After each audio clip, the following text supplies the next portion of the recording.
Late winter 1945. A German machine gun team is waiting behind a broken field wall somewhere on the Ruhr Plain. Not in a famous battle, not in a place that would get a marker, just a road, a low rise, a strip of trees, and enough open ground to kill a platoon. The gunner has done this before. He knows the drill. Let the Americans come into the open. Let the first few men pass. Let the next few men follow. Do not fire too early. A good ambush is not a burst of anger. It is a trap with patience. The MG-42 is already laid on the curve in the road. The assistant gunner has the belt ready. The riflemen are hidden behind roots and stones. The escape path runs back through the trees. Everything is correct. Then the first American appears. Then a second. Then the bend in the road fills with olive drab helmets.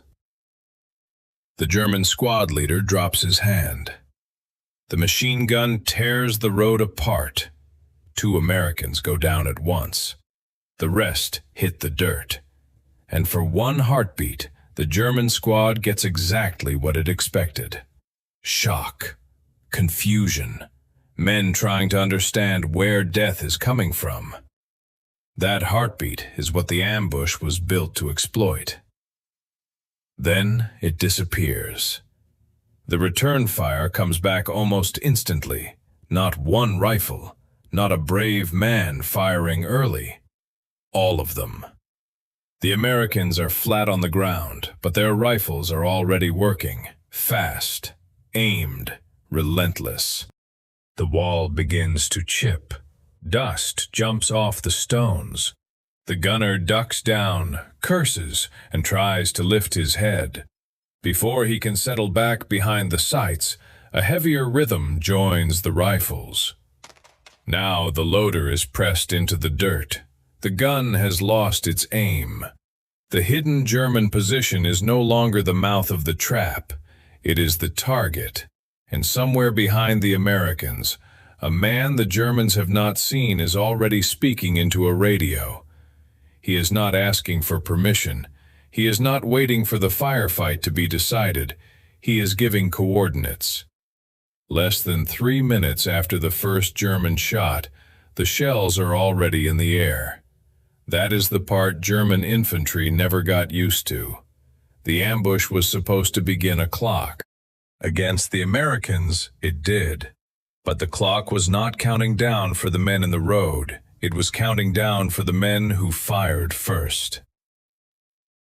By 1945, German soldiers had learned a strange and bitter lesson on the Western Front. Ambushing American infantry was not like ambushing anyone else. The old formula had worked for years. Surprise, machine gun fire, a frozen enemy, a few seconds of panic, then withdrawal before the enemy reorganized. It had worked in Poland. It had worked in France. It had worked in North Africa. It had worked again and again in the East, where German squads built their tactics around the violence of the machine gun and the paralysis of the first seconds. But when that same formula was used against American infantry, something kept going wrong. The opening burst still killed men. The surprise still mattered. The MG-42 still sounded like a zipper tearing the sky open. But the pause was gone. And when the pause disappeared, the whole ambush began to collapse.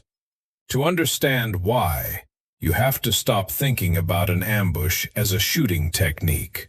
An ambush is a bet on the nervous system. The ambusher fires first. The target flinches. In that flinch, the brain asks one question: where is it coming from? During that question, men are not returning accurate fire. They are ducking, looking, crawling, trying to separate echoes from muzzle flashes, trying to make sense of impact, noise, dust, screams, and fear. That is the window. 1 second, 2 seconds, sometimes 3. For an MG-42, 2 seconds was not empty time. It was 40 rounds. At roughly 1,200 rounds per minute, the gun did not need much silence. It only needed the enemy to be late. That was the German squad's design. The machine gun created the silence. The riflemen used the silence. The whole position lived inside those first seconds, and every major army Germany had fought gave them those seconds. Most infantrymen in the war carried bolt-action rifles. The British Lee Enfield was fast in trained hands. The Soviet Mosin Nagant was rugged.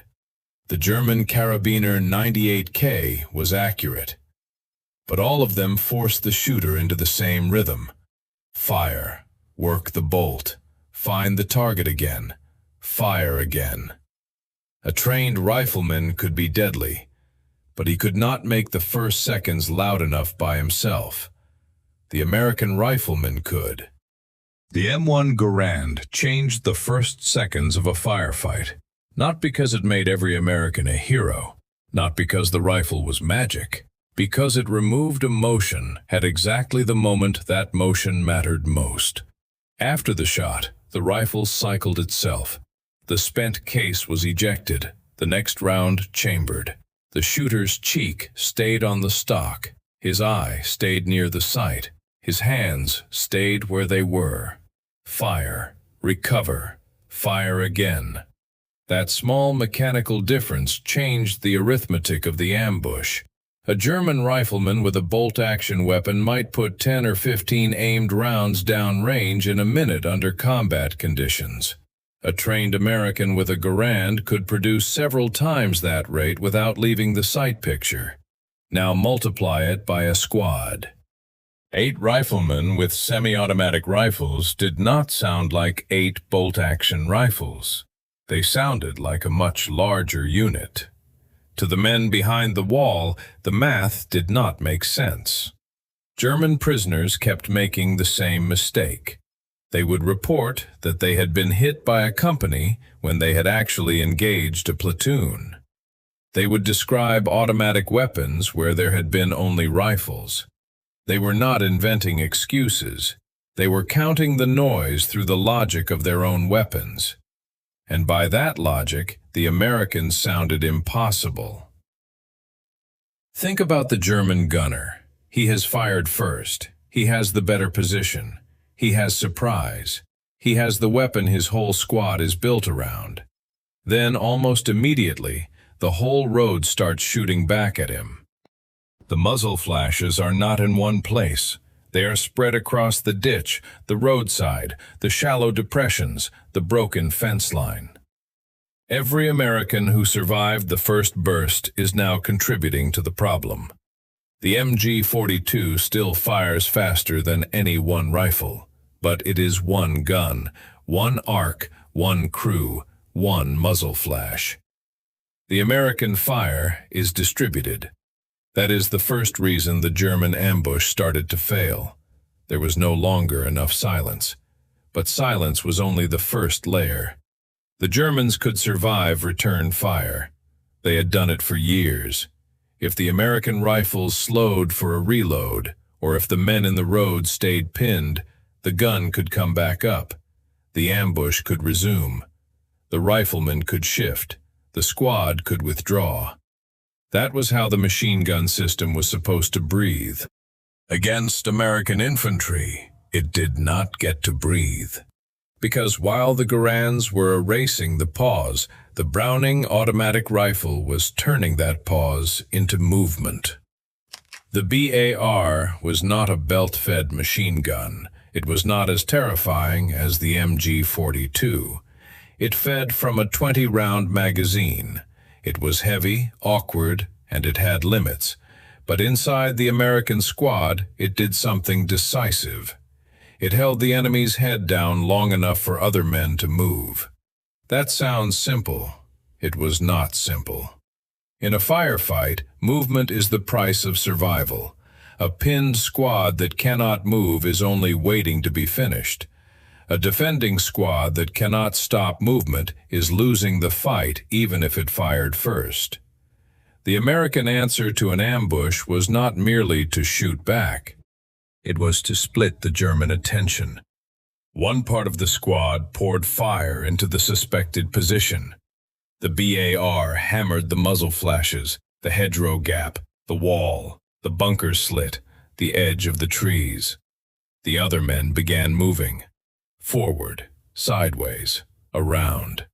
And because so many of those men carried semi-automatic rifles, even the moving element did not become silent. The Germans had built their squad around concentration. One dominant weapon, one source of violence, one tactical center. The Americans had built theirs around distribution. If the BAR went down, the squad still had rifles. If one rifleman went down, 7 others were firing. If the squad leader was hit, the habit of fire and movement was already drilled into the men. There was no single throat to cut. That mattered more than bravery. A German infantry squad could be extremely brave and still become quiet if the machine gun stopped. The American squad was harder to quiet. The German system asked the machine gun to win the opening. The American system asked every man to keep the opening from becoming final. That difference became brutal in the hedgerows of Normandy. After D-Day, American infantry learned the bocage the hard way. Every field was a box. Every opening in a hedgerow was a possible muzzle. Every sunken lane looked like a road until it became a coffin. German defenders understood the terrain. They hid machine guns at angles. They fired from positions that could not be seen from the front. They turned small fields into killing rooms. In the first weeks, American squads paid for every lesson. But the thing that shocked German veterans was how fast the lessons moved. The Americans did not need a perfect manual from above before they adapted. They adapted at the level of the men who were still alive at the end of the day. Squads wanted more automatic fire. They pulled extra BARs from wherever they could get them. They gave more men experience with the weapon. They changed the way they crossed openings, cleared hedges, and answered the first burst. By midsummer, many German ambush teams were no longer meeting the neat American squad they expected from the field manuals. They were meeting small units that had become heavier, faster, and more aggressive because the terrain had punished them into learning. This is where the German machine gun doctrine ran into its worst problem. It had been built to dominate enemies who needed time to build fire. American squads built fire immediately. Then they used that fire to move. And every movement changed the geometry. A German gun hidden in a hedge might dominate the lane in front of it, but it could not dominate the ditch to the right, the fold of ground to the left, and the rifleman crawling toward its flank while firing. The ambush was no longer a straight line. It became a spreading stain. The German gunner had to choose: keep shooting into the original kill zone and risk being flanked, turn toward the flank and expose himself to the men in the road, stay in place and wait for the next layer. And the next layer was the one that made the whole decision fatal. Because the most dangerous man in the American formation was often not the man with the Garand or the man with the BAR. He was the man lying behind them with a radio, the forward observer. He looked like another soldier, same mud, same helmet, same danger, but he belonged to a different machine. His job was not to win the rifle fight. His job was to connect the rifle fight to the guns miles behind it. That connection was the real terror. The United States Army had built an artillery system around speed, communication, and central coordination. The forward observer did not need to drag a telephone wire everywhere the infantry went. He did not need to stand beside the guns. He did not need to calculate everything by himself under fire. He needed to see enough of the target. He needed a map, a radio, a trained voice, and a fire direction center that could turn his call into firing data. The fire direction center was the hidden brain of the American artillery system. Behind the line, in a tent, a truck, a farmhouse, or a command post, men with maps and firing tables waited for calls. The observer told them where the enemy was. The FDC figured out which guns could reach it, what data those guns needed, and how to put shells on that place quickly. It could assign a battery. It could mass a battalion. If the target mattered enough, it could bring in more. To the German squad behind the wall, the Americans in front looked like a platoon. In reality, the platoon was attached to a system that could reach miles backward. That is why the fourth minute became deadly. For the German ambusher, the first minute still belonged to violence. Men went down, officers shouted, riflemen crawled for cover. The road filled with dust and noise. The second minute became confusion. The Americans were shooting too fast. The BAR was hitting the gun position. The flank was not secure anymore. The third minute became the decision point. Withdraw now, or try to finish the ambush. But the American observer was already ahead of that decision. While the German squad leader was trying to understand why the kill zone was still firing, the observer was calling the wall, the tree line, the draw behind it, the exit route. The artillery did not have to kill every man in the position. It only had to arrive before the Germans could safely leave. And often it did. American shells did not always come as slow theatrical barrages. They could come with terrifying suddenness. Batteries could time their fire so that rounds from different guns arrived almost together.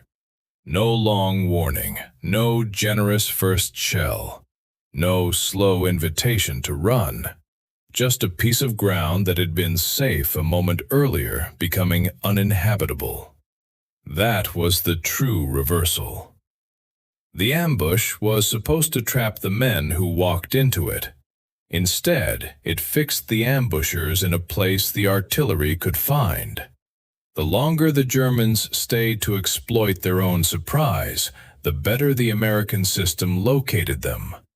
The more they fired, the more they marked themselves. The more successful the opening looked, the more dangerous the next minutes became. A German unit could still ambush Americans. It just had to answer a new question. Could it kill enough men and disappear before the American clock reached zero? By late war, that answer was often no. The weapons mattered, the training mattered, the aggression mattered. But the decisive fact was the combination. The Garand shortened the German advantage. The BAR and fire and movement seized the initiative inside that shortened window.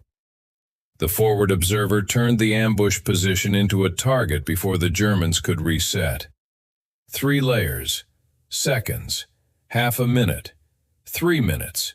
That was the new rhythm of the Western Front. And if the story ended there, it would sound simple. It was not simple. Because there was one battlefield where this American system broke. Not because the Germans found a better rifle. Not because the MG-42 suddenly became invincible. Not because American soldiers stopped fighting back. It broke because the terrain took away the things the system needed: visibility, space, sky. The Hürtgen forest did not defeat American infantry by being mysterious. It defeated them by being practical. The trees were too thick. The slopes were cut by ravines. The fields of view were measured in yards. Shells burst in the canopy. Sound bounced and lied. A muzzle flash vanished behind trunks before a man could aim at it. In open country, the Garand gave the American rifleman speed because he could see where to put the speed. In the Hürtgen, speed often meant firing into branches, shadows, and noise. A semi-automatic rifle does not solve a target you cannot locate. In the hedgerows, the BAR could pin a position while a fire team worked around it. In the Hürtgen, there was often no clean way around. Men advanced along narrow trails. Squads stretched into files. A machine gun at the end of a path could kill the first man and freeze the rest. The forest did not offer enough room for the American answer to unfold. And artillery, the great executioner of ambush positions, became unreliable and sometimes horrifying. In open ground, shells burst outward. A man flat in the dirt had a chance. In the forest, shells struck treetops. Steel and shattered wood came down from above. A foxhole without overhead cover was not protection. Prone was not safety. The very shells meant to break German positions could detonate over American heads. The forward observer could still call fire. The radio still worked when the trees and terrain allowed it. The FDC still had its maps and tables, but the observer could not see. The target could not be fixed. The shells could not be trusted to behave the way they did in fields and towns. The three layers were still there. The forest separated them. That is why the Hürtgen matters to this story. It proves the American system was not magic. It was a system, and like every system, it needed conditions. Clear enough sight for riflemen, room enough for movement, observation enough for artillery. Take those away and American infantry were still brave, still well-armed, still stubborn. But the machine did not run the same way. The cost was terrible. Regiments that had crossed France with frightening speed were ground down among fir trees, ravines, mines, bunkers, and artillery bursts overhead. Rifle companies shrank. Replacements vanished into units that had already lost their shape. Men learned that the thing they trusted could fail when the ground itself refused to cooperate, and that lesson followed them out of the forest. It did not make them timid. It made them faster. After the Hürtgen, the best American small units understood something they had not understood as clearly before. Do not wait for the system to save you. Trigger it immediately. The rifleman did not wait for the BAR to establish perfect suppression. The BAR did not wait for a clean target. The observer did not wait for the squad to win the firefight before calling fire. The squad leader did not wait for the ambush to reveal itself politely. Everything happened at once. The first rifles answered. The automatic weapon hammered likely positions. Men began moving. The radio went live. Not in sequence, together. That simultaneity is what German soldiers met in the Rhineland in 1945. The terrain opened again. Fields widened. Tree lines stood separate from one another. Roads could be watched. Muzzle flashes meant something. Artillery observers could see. For German units rebuilt after Normandy, after the retreat across France, after the Ardennes, it was the worst possible place to test old tactics. But many of them had no other choice. They dug in along farm roads, villages, drainage ditches, and wood lines. They set machine guns on the approaches. They waited for American infantry to walk into view. The positions were often good. The fields of fire were real. The German soldiers were not fools. The problem was no longer the position. The problem was what happened after it fired. The first burst might drop 2 men, but before the gunner could correct his aim, the tree line was being stitched by Garand fire. Before the rifleman could exploit the first shock, the BAR was already finding the muzzle flash. Before the squad leader could decide whether the Americans were pinned, men were moving off the road. Before he could order withdrawal, the forward observer had already marked the ground behind him. The Germans had started an ambush. The Americans had started a process, and the process was faster. There is a cold kind of terror in that, not panic, not surprise, a professional terror.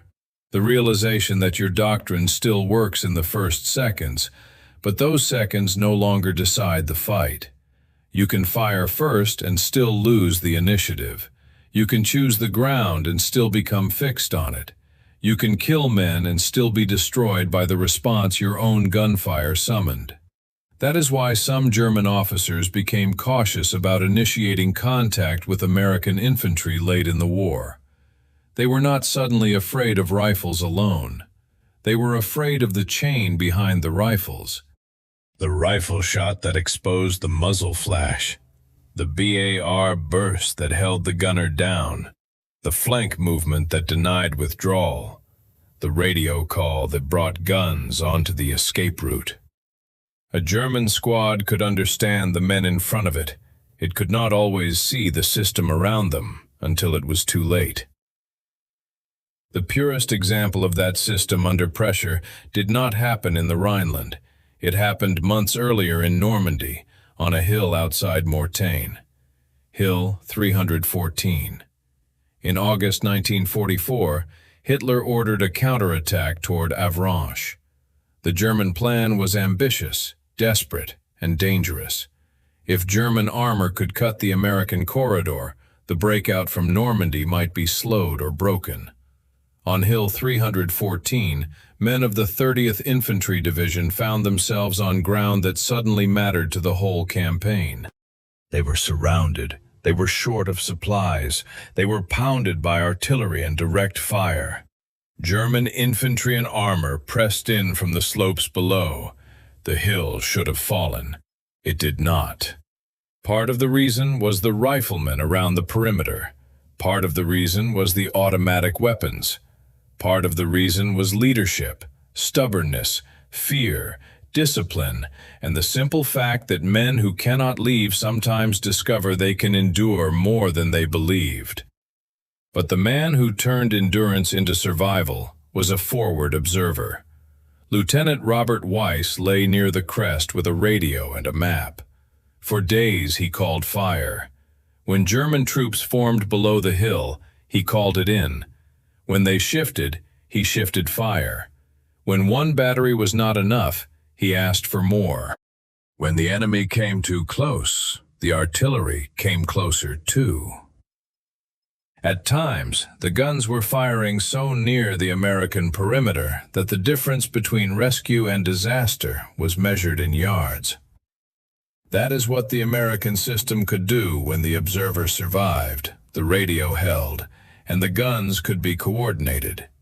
It could make a surrounded hill larger than it looked. To German commanders below, Hill 314 was not just 700 men. It was an observation post connected to every gun that could reach the target. That was the nightmare in its purest form. You could surround the Americans. You could cut the road. You could hammer the foxholes. You could push infantry up the slope. But if you could not silence the observer, the hill kept speaking. And every time it spoke, the guns answered.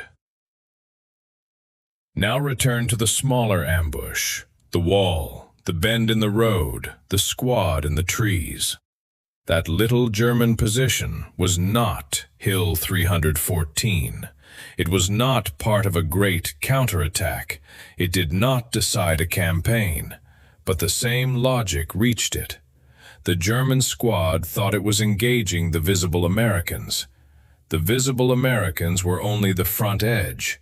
Behind them were habits, weapons, radios, maps, firing tables, trucks of ammunition, gun crews, telephone lines, command posts, and men trained to turn a few words into explosions on a map square. This is what firepower really meant.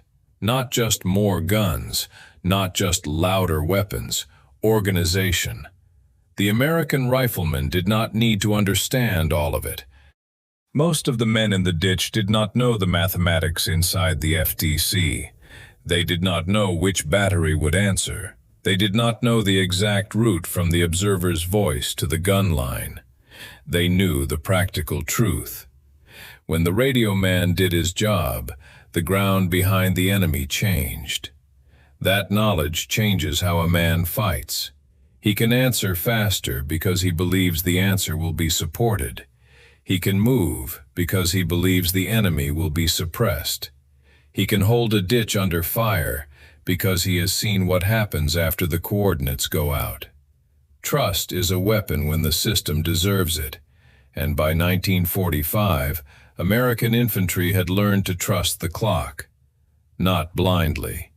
The Hürtgen had taught them the ground could break it, bad weather could slow it, radios could fail. Observers could die. Shells could land wrong. But in open country, with visibility and space and sky, the clock was deadly.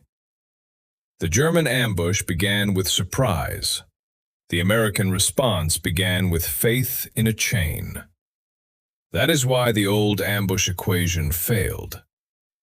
The Germans had built an infantry squad around a brilliant gun. The Americans built a small unit around overlapping answers. The Garand answered the first burst. The BAR answered the machine gun. The fire team answered the fixed position.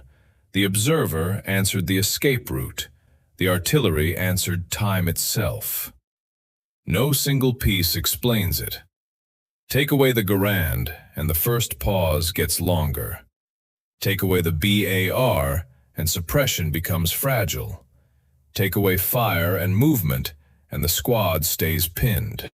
Take away the observer, and the Germans can leave before the punishment arrives. Take away terrain, as the Hürtgen did, and the system struggles. But put them together on the ground they were built for, and the German ambush changed shape. It stopped being a killing machine. It became a flare, a signal fired by the ambusher to reveal his own position. There is a reason the late war battlefield looked so different from the neat diagrams in infantry manuals. A diagram shows arrows. A real battlefield punishes time. German doctrine had assumed that the first seconds created enough time to kill, maneuver, or withdraw. American infantry took those seconds away. Then they made staying expensive. That is the whole story in its smallest form. A German gun fires from a wall. Americans fall. The rest answer before the shock can harden. The automatic weapon pins the wall. A flank begins. A radio call leaves the ditch. The guns behind the front turn toward a map coordinate. And now the men who set the trap have to escape a trap they cannot see. The ambush was still deadly. It just was no longer safe. That distinction is everything. The Germans were not beaten because they forgot how to fight. They were beaten because the American system shortened the life expectancy of every position that revealed itself. A machine gun could still win a second. It could not always survive the minute that followed, and the minute mattered more. After the war, the battlefield evidence told the story without speeches. Broken walls, empty belts, machine gun positions smashed from behind. Shell craters not only in the firing line, but on the paths where men had tried to pull back. Bodies facing different directions because the fight had changed directions faster than the defenders could. Forward when they opened fire, sideways when the flank appeared, backward when the artillery found the escape route. That was the geometry of a failed ambush. Not a heroic painting, not a clean lesson, just angles, fragments, and timing. The men who carried the American system across Europe were not supermen. They were clerks, farm boys, mechanics, students, dock workers, and replacements who had learned quickly because slow learners did not live long. They were frightened. They made mistakes. They died in ditches, orchards, forests, villages, and fields with names their families could not pronounce. But they were part of something built with unusual intelligence, a semi-automatic rifle in ordinary hands, an automatic weapon close enough to matter. Small unit habits that turned fire into movement. Observers pushed forward with the infantry. Fire direction centers that made artillery fast. A supply system that kept feeding the guns. The Germans often fought with courage and skill. But courage and skill do not cancel a system that answers faster than your plan can unfold. That is the final reason German ambushes became death traps against American infantry. The ambush depended on owning the beginning. The Americans did not need to own the beginning. They needed to survive it. Then the rifle erased the pause. The squad broke the angle, the radio started the clock, and the artillery made the fourth minute belong to America. The Germans did not lose to a louder gun. They lost to a clock they started themselves.